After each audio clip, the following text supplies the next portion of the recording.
Thank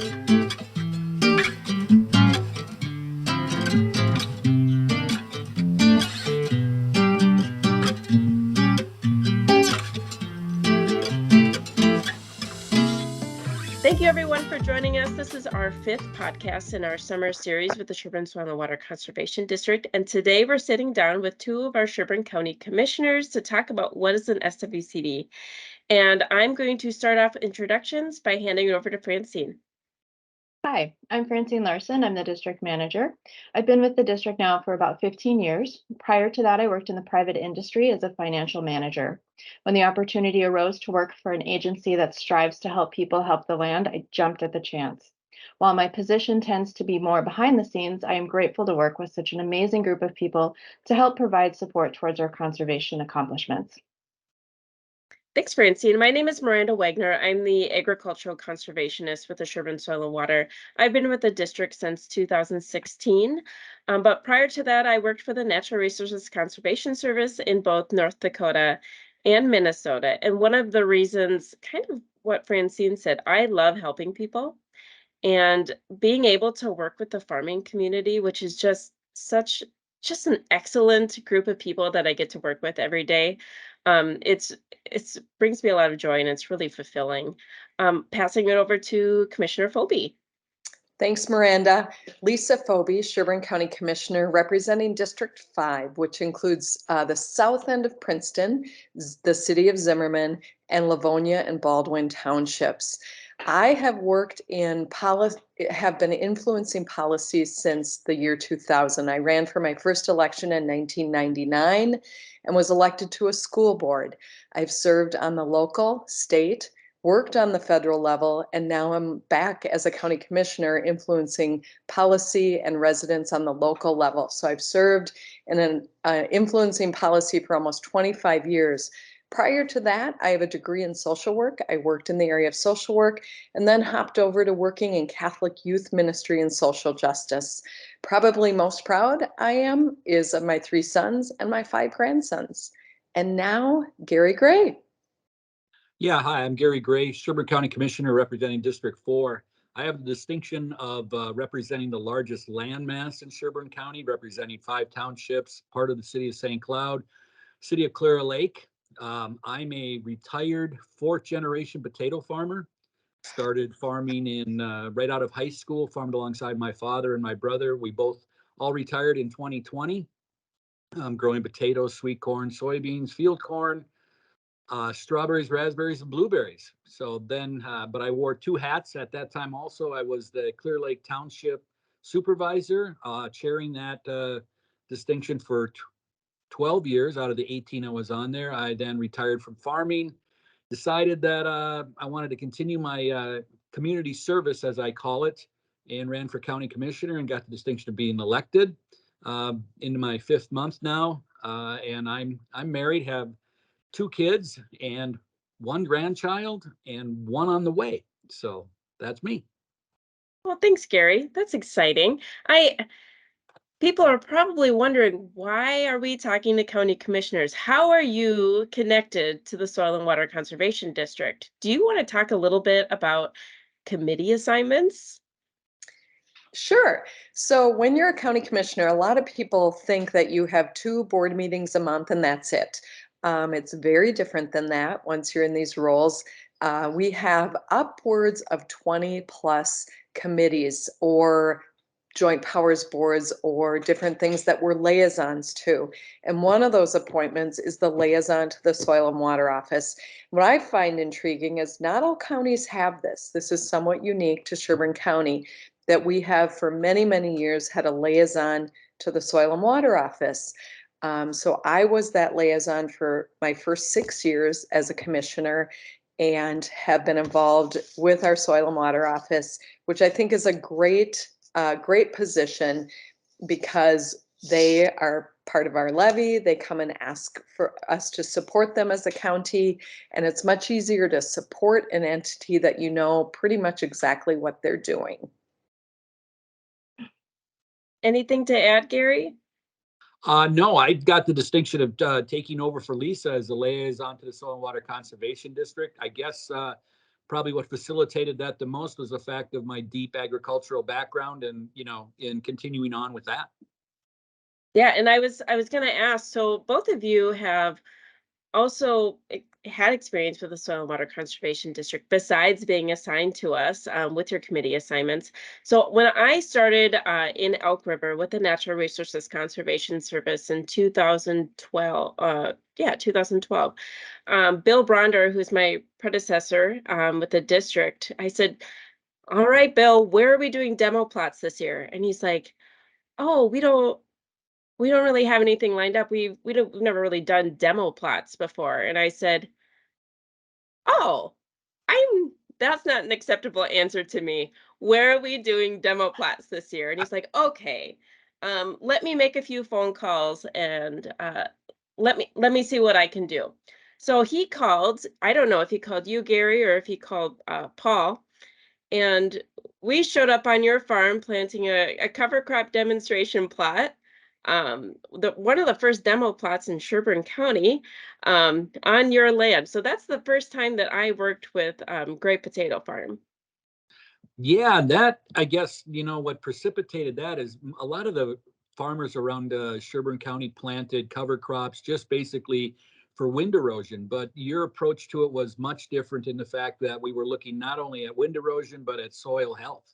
And I think that's what intrigued my brother and I greatly in regards to that. We questioned exactly what you were planting at one time. That was curious, but we trusted your judgment and what you were doing. And I think a lot of the progressive farmers now within the county have taken some of that knowledge that you have gained and are continuing to plant cover crops either in the spring in between corn rows, for cover crop for the fall to carry through to the spring, all to, improve soil health and wind erosion. So that kind of where we started, Miranda. That's where I first met you and Bill. And it was an interesting plot to say the least. It just something we had been involved with the University of Minnesota and test plots on our farm for years. It goes back generations. But that was the first time anybody ever had planted a cover crop test plot. So kudos to you and to that, because I think it moved forward. And I think a lot of people in the area took heart to the fact that it improved soil health and other benefits to the cropland. Yeah, and if you, I did a podcast with some of the irrigators kind of in the area in Minnesota, and we touched just a little bit on cover crops and soil health, but that's like a 2-hour podcast with me, I think. I could just go on and on. But Lisa, you've worked with our office as well. Not with me because you're not currently farming, but you've worked with our office. Yes. So my first involvement with the Soil and Water Office was way long before I was a commissioner. I moved on Little Elk Lake in Zimmerman, moved my family to that lake, got involved in the Lake Association, and our Sherburne County Soil and Water Office was connected to the Initiative Foundation, and they were doing the Healthy Lakes Partnership. So way back when, I bet around 2000, we were one of the first lakes in the area to do the Healthy Lakes Partnership, learned all about impaired waters and the significance of that, why they're impaired, how they become impaired, and how to make those lakes better. And I really drilled down because I lived on a lake, but also I was serving in office, and it was important for me to learn those things. I served on the Lessard Sams Council for a while when I was in the state Senate, which appropriates funding to a lot of different entities in the state that are trying to make our environment and our natural resources better. So was really involved there. Ended up, along with the Soil and Water Office, then installing a buffer strip on my Little Elk Lake property. We had a lot of lakeshore, so it was a large one, but a really interesting process.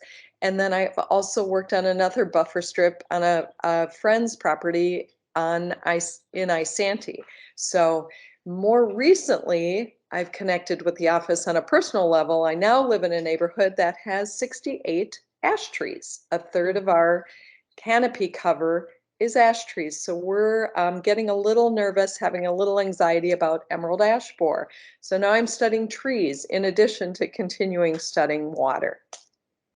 So you probably started working with staff that's no longer with us, but you've worked with Dan Sabalka and Franny Jurdy, and then also probably David Wick now, who is kind of our district forester who fills that role for us.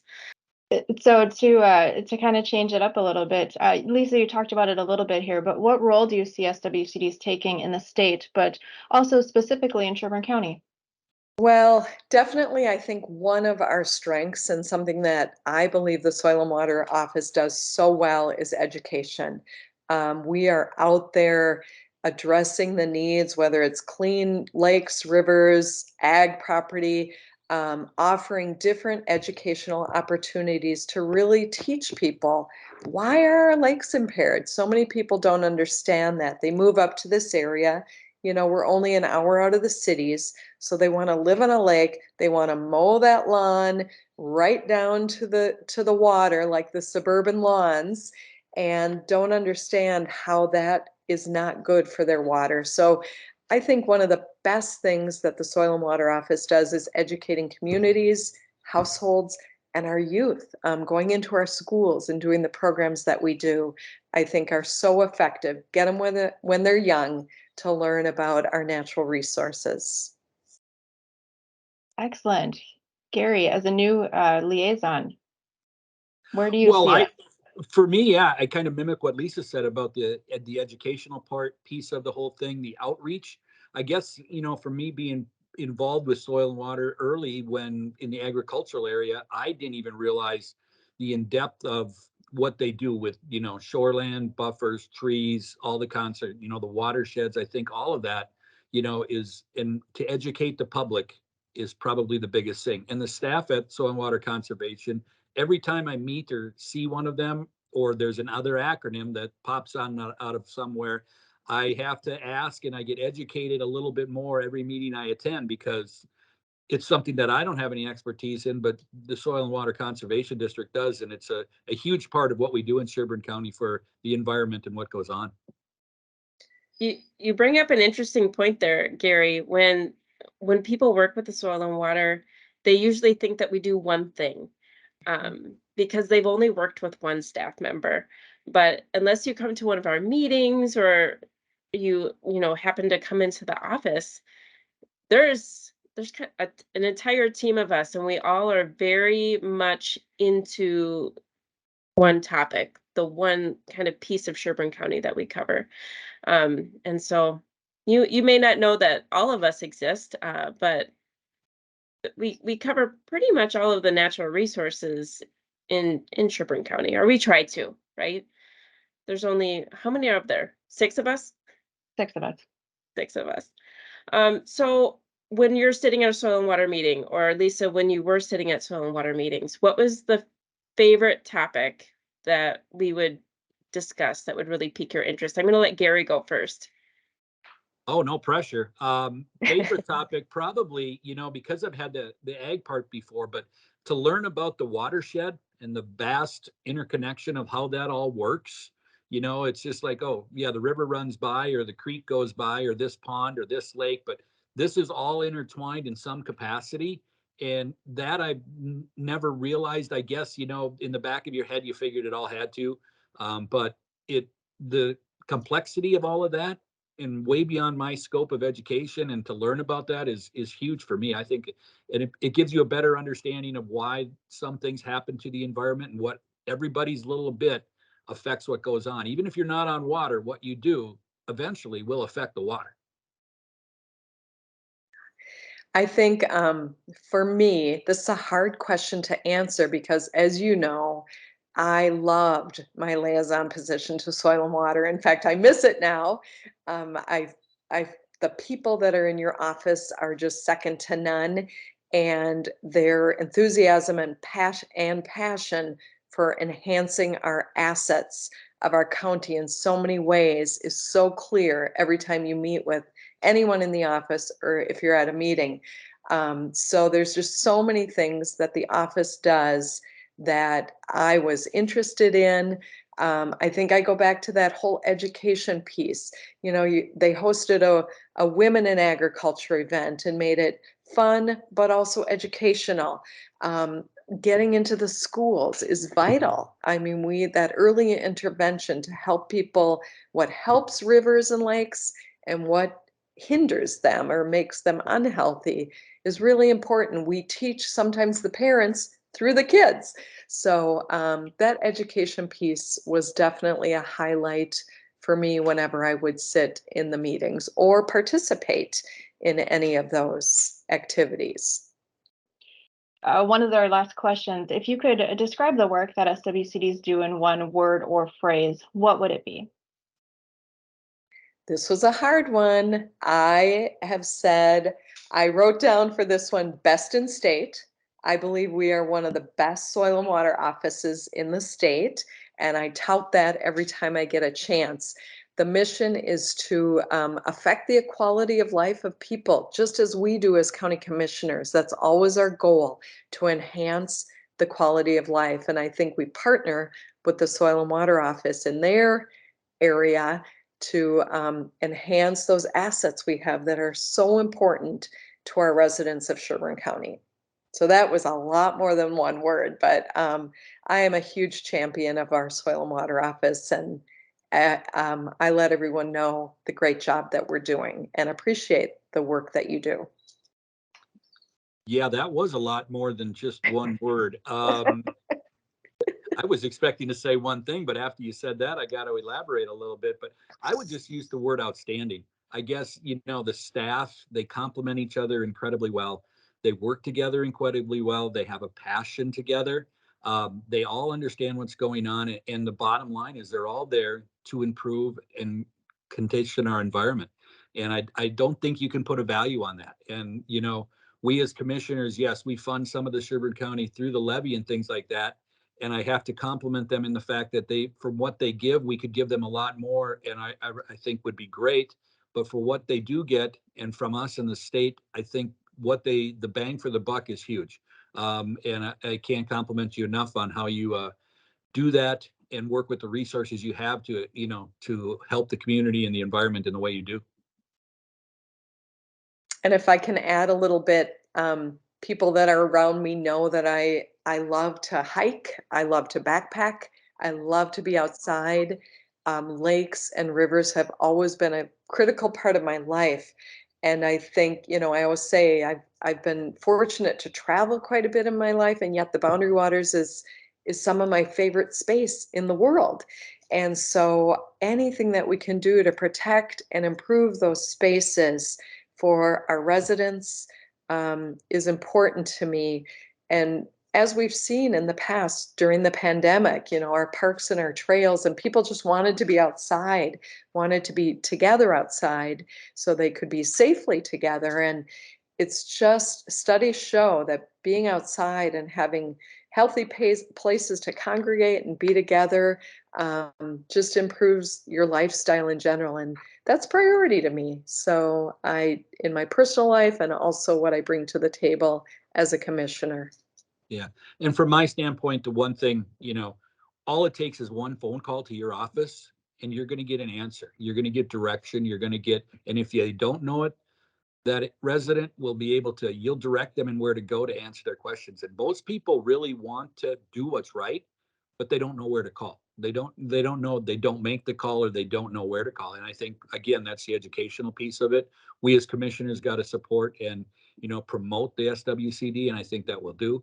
And Lisa said she's not going to get her liaison back to the SWCD anytime soon, because I'm not going to give that up. Well, thank you both. That was incredibly kind. We often have a hard time explaining who we are. We're not the county. We, we're kind of adjacent to the county. We're actually more tied to, when we think about organization, we're tied to the Natural Resources Conservation Service, which is federally funded, and the Farm Service Agency. That's where we used to be housed. Those are our sister agencies. However, we do get support from the county and the state, and we're locally led. We're locally led conservation, working within Sherburne County, and that gives us the benefit of being able to really hone in And I would say all of the districts across the state would say this. We can hone in on what Sherburne County needs because we know that all landscapes are different, and we have different people, we have different resources, and we have to work closely with what we have. There's not a cookie cutter for a soil and water. We kind of morph and we hire and we go into programming that we think can best benefit our resources in Sherburne County. And it is a unique county. It's a commuter county for the cities, but also St. Cloud. We have some amazing lake opportunities and fishing and other recreation, but we also have a lot of irrigated farmland, and it's balancing all of that together. And the Anoka Sand Plain, we can't forget about that amazing natural resource that was here prior to settlement that we're trying to work within as well. So I appreciate the kind words. We have always had such a good experience with having a county commissioner liaison. You bring so much to the meetings, and you give a different perspective, which is really great. But again, I want to thank you for joining us today. This has been fun to talk to you guys about what you think the Soil and Water does and how you've worked with us in the past. Thank you for your time today.